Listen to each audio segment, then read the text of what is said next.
वाक्षरं ब्रह्मः एतत्येवाक्षरं परम् एतत्येवाक्षरं ज्ञाप्तायो यतिच्छति तस्य तत् என்றால் ஓங்காரமே பிரம்மம், ஓங்காரமே பரமபதம்.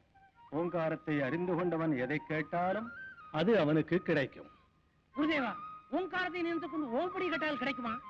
ஓங்காரத்தை நினைத்தால் மட்டும் எந்த பயனும் கிடைத்து விடாது. ஓங்காரத்தை உணர்ந்து கொள்ள வேண்டும்.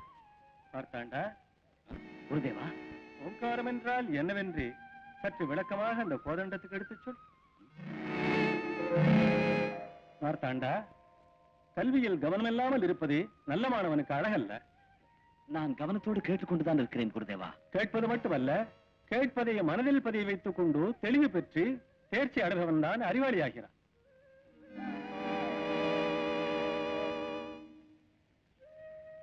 சுனந்தா, உன்னுடைய விளக்கம் என்ன? அகார உகார மகார ரூப மாத்திரைகள் 3ஆல் உருவாக்கப்பட்ட ஓம் என்ற ஓரெழுத்தால் பரபிரம்மம் அறியப்படுகிறது. விளங்கியதா? இந்த பாடம் போதும். மாணவர்களே, நீங்களெல்லாம் கானகம் சென்று கந்தமூலாதிகளை சேகரித்து வாருங்கள். சுனந்தா, நீ குறிப்பெழுத பனைவோரைகளை சேகரித்து வா. கட்டளை குருதேவா.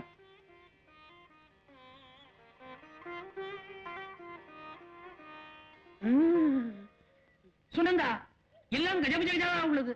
குருநாதர் சொன்னவை எப்படி உண்மடையில் விளைகிறது? நம்மை கந்தமூலங்களை எடுக்க கானகம் அனுப்பி சுனந்தனை உரிமையோடு உள்ளே அழைத்து உபதேசம் செய்கிறார். என் மண்டையில் நுழையாது. இல்லை மாட்டாண்டா, அவசரப்படுகிறாய். குருநாதருக்கு பேதமோ பிரிவினையோ கிடையாது. மாணவன் குருவை சந்தேகிப்பது மகாபாபம். கஜபஜா, பாபம் பாபம் பம்பம் பம்பம். வா, நம்படியும் முடிப்போம். வா.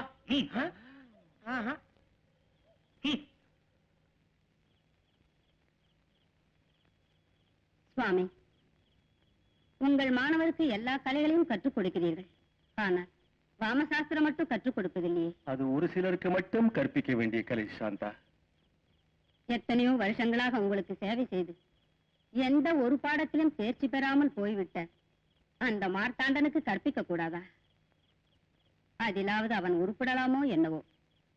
சாந்தா, மந்திர சித்தியை சாதிக்கின்ற மகா அற்புத சாஸ்திரம் வாமசாஸ்திரம்.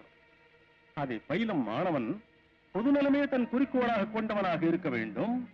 மன கட்டுப்பாடு உள்ளவனாகவும் இருக்க வேண்டும். அந்த உத்தம குணமுள்ளவன் உங்கள் மாணவரில் இருக்கிறானா சுவாமி? இருக்கிறான். அனாதியான சுனந்தன், நல்ல குணமுள்ளவன், நாணயஸ்தன். அவனுக்கு வாமசாஸ்திரத்தை கற்பிக்கலாம் என்று இருக்கிறேன்.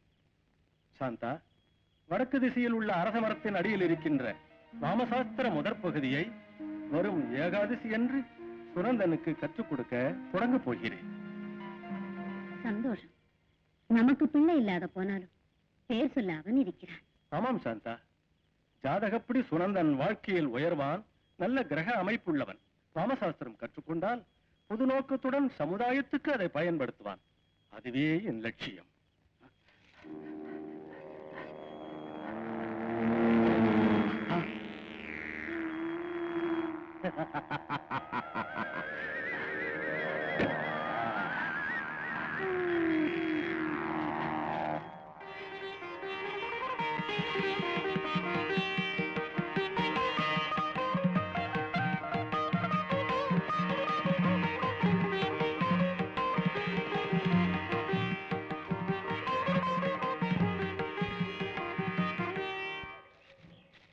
சுனந்தா, இங்கே புதைக்கப்பட்டிருக்கும் பெட்டியை ஜாக்கிரதையாக தோண்டி வெளியேடு. ஆகட்டும் குருதேவா.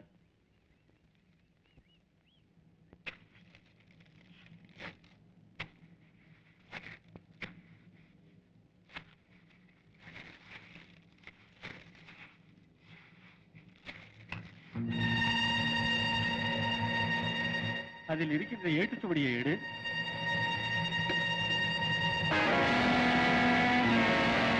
சுனந்தா, இதில் வைக்கப்பட்டிருந்த ஏடுகள் எங்கே?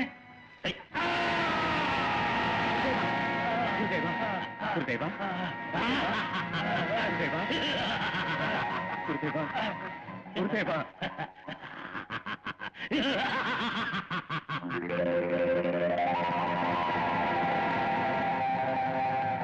மாத்தாண்டா!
ஓம் பர்கோ சூத்திர தேவசி தீமகி விநியோகா.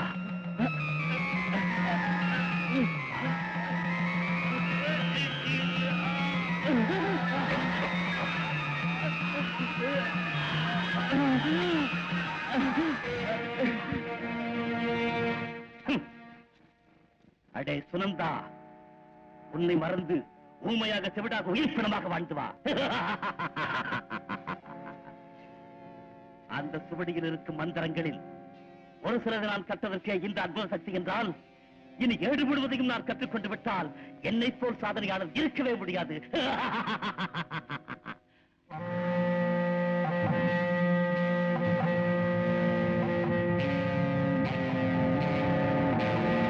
அக்கா, இந்த ராஜ்யத்தை ஆள வைக்கத்தானே எனக்கு அழைப்பு விடுத்தாய். எப்போது ஆள்வது? தம்பி, அவசரப்படாதே. முதலில் அன்னபூர்ணியின் மணவிழா நடத்து. அப்படி நடந்தால் அவளை மணப்பவர் அல்லவா ஆடுவா? ஆமாம், அது நம் வழக்கம். பழையன கழித்து புதியன புகுத்துவேன். நான் நினைத்ததை சாதிப்பேன். என்ன ராஜேஸ்வரி சாதிப்பேன் என்கிறாய்? நமக்கு மைந்தர்கள் இருந்தால் மாமியார் என்ற உரிமையை சாதிப்பாய். இப்போது உன் சாதனை யார் மேல்? உங்கள் மேல்தான். என் மேல? உன் சொல்லை மந்திரம், உன் பார்வையை பாக்கியம், உன் கோபமே அதிர்ஷ்டம் என்று வாழும் இந்த நல்லவனையா சந்தேகிக்கிறாய்? நான் நம்பவே மாட்டேன்.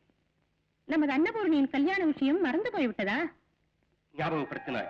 கல்யாணம் நடக்க வேண்டிய நிகழ்ச்சி. யாருடைய கல்யாணத்தை பற்றி பேசுகிறீர்கள்? முதலில் உன் அக்கா அன்னபூரணிக்கு, அதன் பிறகு எனக்கு அவசரம் இல்லை. முதலில் அக்காவின் கல்யாணம். நினைத்தேன் வந்து விட்டாய். வரம்மா, உன் அன்னை உனக்கு திருமணம் செய்ய அவசரப்படுகிறாள். அக்கா, வெட்கப்பட வேண்டியது இங்கே இல்லை, மாலையிட போகும் மணமகன் முன்னால். பிரசாதம் எடுத்துக் கொள்ளுங்கள்.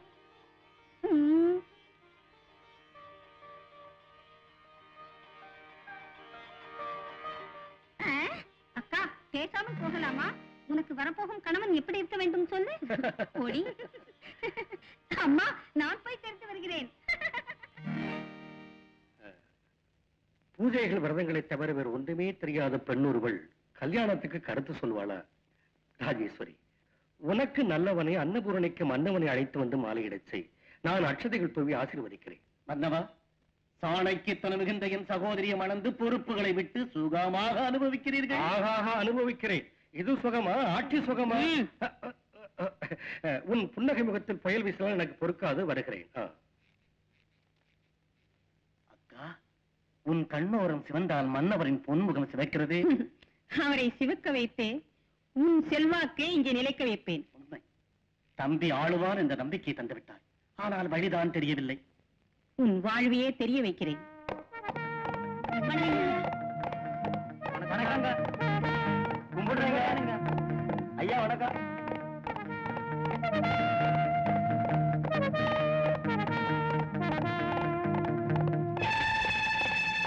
ஏய், ஒதுங்கி போ. என்ன திமிர்!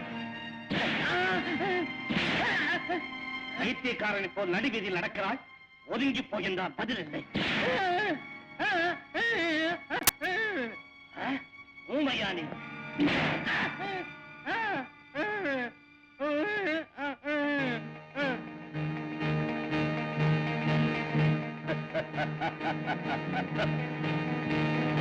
அக்கா, அக்கா. வா தம்பி. அக்கா, நீ சொன்னபடியே ஒரு வாயில்லா பூச்சியை பிடித்து வந்திருக்கிறேன். எங்கே?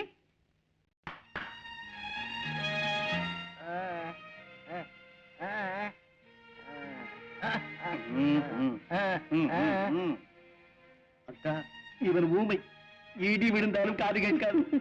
பொருத்தமானவனைத்தான் பிடித்து வந்திருக்கிறாய். தம்பி, நமது பணியாளரிடம் சொல்லி நீராட்டி அலங்கரித்து அழைத்து வர சொல். உனக்கு தெரிந்தவன் என்கிறாய், மைத்துனன் குணசேகரன் நண்பன் என்கிறாய். நான் பார்க்க வேண்டுமா ராஜேஸ்வரி? உறவிலே மாற்றான் தாயானாலும் உண்மை தாயாக அன்னபூர்ணியை வளர்த்தவள் என்ற முறையில் பெண்ணுக்கு ஏற்ற பிள்ளையை அழைத்து வந்தால் பார்க்க வரக்கூடாதா? வாருங்கள்.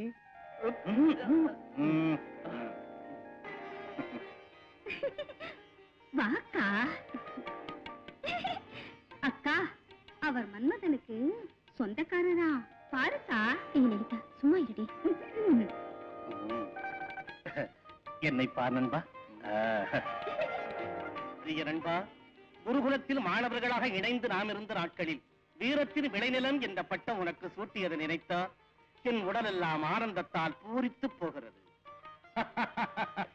அந்த நினைப்பிலேயே உன்னை இங்கு அழைத்து ஆறுயிர் சகோதரிக்கு அறிமுகப்படுத்தினேன். உன் எதிர்காலம் எழுதப்பட்டு விட்டது, மணமாலை காத்திருக்கிறது. ராஜேஸ்வரி, நம் அன்னபூரணி கொடுத்து வைத்தவள். உடனே நல்ல முகூர்த்தம் பார்த்து கல்யாணத்தை முடித்து வை.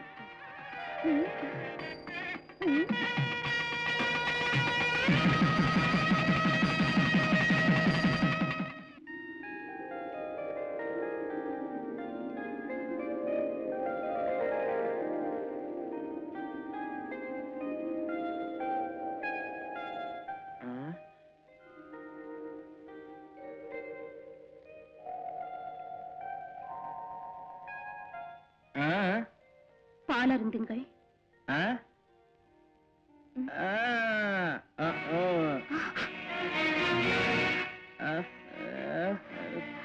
சுவாமி, உங்களுக்கு இயல்பாகவே பேச வராதா?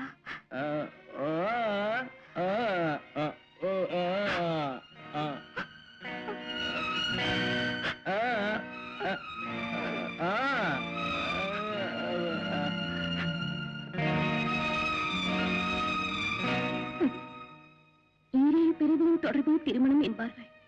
பூர்வ புண்ணியமே புருஷன் என்பார்கள். அம்மா அன்னபூர்ணேஸ்வரி, என் பாக்கியம் இவ்வளவுதான் என்று திருப்திப்படுகிறேன். இதய பூர்வமாக இவருக்கு நான் சேவை செய்வேன். எனக்கு அதற்கேற்ற துணிவும் மனத்தெளிவும் வழங்க வேண்டும் அம்மா.